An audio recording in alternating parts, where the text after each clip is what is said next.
नमस्कार दर्शकों, महिलाओं को क्यों नहीं सुखाने चाहिए अपने निजी वस्त्र बाहर खुले में।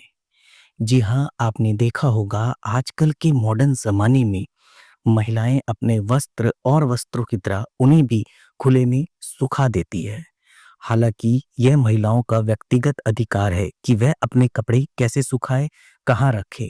लेकिन अगर मैं इसके विपरीत आपको समझाऊं कि महिलाओं को निजी वस्त्र अपने खुले में नहीं सुखाने चाहिए। अगर आपको अपने निजी वस्त्र सुखाने हैं तो आप इस बात का ध्यान रखें, अपने निजी वस्त्र सुखाते समय किसी की नज़र उन पर ना पड़े, इसलिए उनके ऊपर आप साड़ी या अन्य कोई भी कपड़ा डाल दें। वैसे तो ज़्यादातर महिलाएं ऐसा करती हैं, लेकिन कई महिलाएं आजकल देखा होगा ओपनली ऐसे ही वायर्स पे या और जहाँ कपड़े सूखते हैं सुखा देते हैं, लेकिन ऐसा करना उनके लिए ठीक नहीं है। आजकल के मॉडर्न ज़माने में आपको मेरी ये बात थोड़ी अटपटी लग रही होगी, लेकिन ये बात बिल्कुल सत्य है। हालांकि मैंने पहले ही बता दिया कि ये एक महिला का अधिकार है कि वह अपने वस्त्र जैसे मर्जी रखे, जैसे मर्जी सुखाए। लेकिन जो आज के समय में ज़्यादातर होता आ रहा है, मैं उसके हिसाब से आपको बता रहा हूँ। वैसे तो निजी वस्त्रों के द्वारा कई साल पहले या कहीं आज भी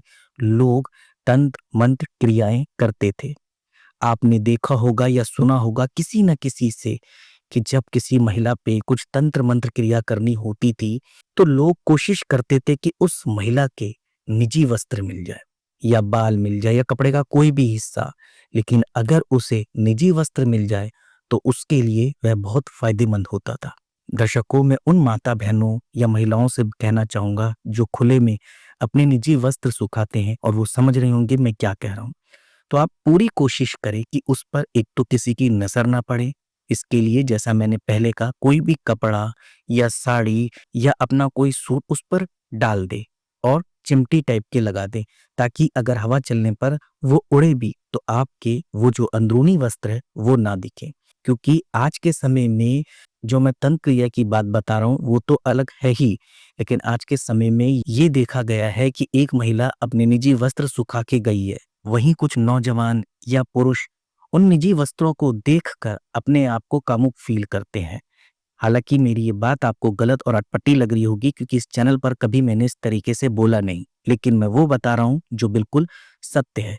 कई बार तो आपने देखा होगा कि आपके वही वस्त्र अक्सर गायब भी हो जाते होंगे, जैसे कि आपकी छत पे से या कहीं से भी जहां आप सुखाते हैं, अगर जिस महिला के गायब होते होंगे। दो वजह होती है इन गायब वस्त्रों की।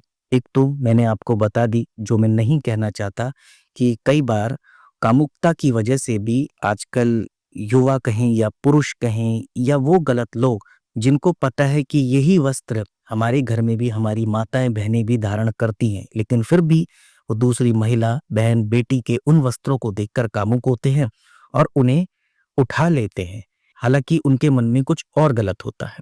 इसके अलावा अगर कोई वस्त्र चोरी हो जाता है और आपको आसपास कहीं नहीं मिलता, जैसा मैंने आपको बताया कामुकता के लिए जो गलत पुरुष या युवा होते हैं, अगर वो आपके वस्त्र उठा के चुरा के जो भी कहीं ले जाते हैं ना, तो आपका वस्त्र कुछ दिनों बाद अगल बगल या कहीं ना कहीं दिख जाएगा, ये मैं डेफिनेटली कह रहा हूँ। लेकिन इसके विपरीत अगर आपका निजी वस्त्र चोरी हो गया है या कोई उठा के ले गया है, तो यकीन कीजिए वो अगर नहीं मिलता तो जरूर वो तंत्र क्रिया के लिए इस्तेमाल किया गया है। और ज्यादातर इन केसों में वो लोग ऐसा करते हैं जो आपसे या तो जलते हैं या आपके रिश्तेदार हैं, किसी ना किसी वजह से भी, चाहे वो जलन हो या कोई भी प्रॉब्लम्स हो सकती है। इन निजी वस्त्रों से तंत्र क्रिया करवा के कुछ ना कुछ आपको नुकसान पहुंचाने की कोशिश करते हैं, चाहे वो बीमार पड़ा देना या किसी भी तरीके का कोई भी नुकसान। इसीलिए इन निजी वस्त्रों को कहा जाता है, पुराने बुजुर्ग पुरानी महिलाएं जो हमारी दादी नानी माँ होती हैं, उनको भी आपने अक्सर देखा होगा कि वो अपने निजी वस्त्र इसी प्रकार से सुखाते हैं। मतलब कि कोई कपड़ा उसके ऊपर रख देती हैं, साड़ी रख देती हैं, सूट रख देती हैं। हालांकि पहले की महिलाएं तो इन्हें इतना निजी रखती थी कि वो और कपड़ों के साथ इन्हें सुखाती ही नहीं थी। लेकिन आज का समय क्या है कि लोगों के पास जगह कम है, छत पे ही लोगों ने वायर बांध रखी हैं, कुछ स्टैंड ले रखे हैं, तो वो सारे कपड़े ही वहीं सुखा देती हैं। लेकिन जैसा मैंने आपको बताया कि आप पूरी कोशिश कीजिए कि अपने ये निजी वस्त्र बाहर ना सुखाएं। 2 वजह मैंने आपको बता दी, एक तो तंत्र क्रिया से जुड़ी और एक वो जो गलत लोग गलत सोचते हैं, इस वजह से वो वस्त्र चुरा लेते हैं। मैं फिर बता रहा हूँ, उन लोग की पहचान वैसे ही है कि अगर आपका वस्त्र मिल गया तो आप सोचे कि ये तो सिर्फ़ एक गलत चीज़ के लिए गलत इंसान ले गया, लेकिन अगर वो वस्त्र आपको आस-पास या किसी भी जगह नहीं मिलता है, तो बस आप समझ जाइए कि कुछ न कुछ प्रॉब्लम्स है। इसके लिए अगर आपको कुछ परिवर्तन दिखते हैं अपने शरीर में या कोई तबीयत खराब है, सर दर्द है, बीमारी है जो कभी नहीं हो रही।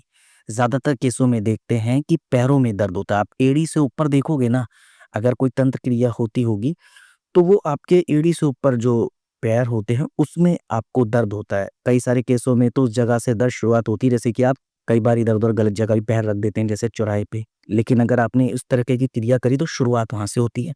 कभी आपको याला दर्द हो, सर दर्द हो, जो चीज़ कभी नहीं हो वो हुई हो, तो थोड़ा आप अपने जानकारों में बताएँ, बड़े बुजुर्गों को बताएँ या किसी पंडित जी को, भगत जी को या किसी को बताएँ, ताकि आगे चलकर ज़्यादा परेशानी होने से पहले आप इस समस्या से निदान पा सकें। हालाँकि इस समस्या को आप पास आने ही ना दीजिए, इसीलिए आप अपने निजी वस्त्रों को कहीं आड़ में छुपाएँ, जिस पर किसी की गंदी नज़र ना पड़े। उम्मीद करता हूँ दर्शकों, आज मैं आपके सामने ये बिल्कुल अलग टॉपिक लेकर आया हूँ। इससे जुड़ी जानकारी आपको सही लगी होगी। अगर आपको मेरी ये जानकारी सही और सच्ची लगे तो आप मुझे कमेंट के माध्यम से बता सकते हैं। नमस्कार।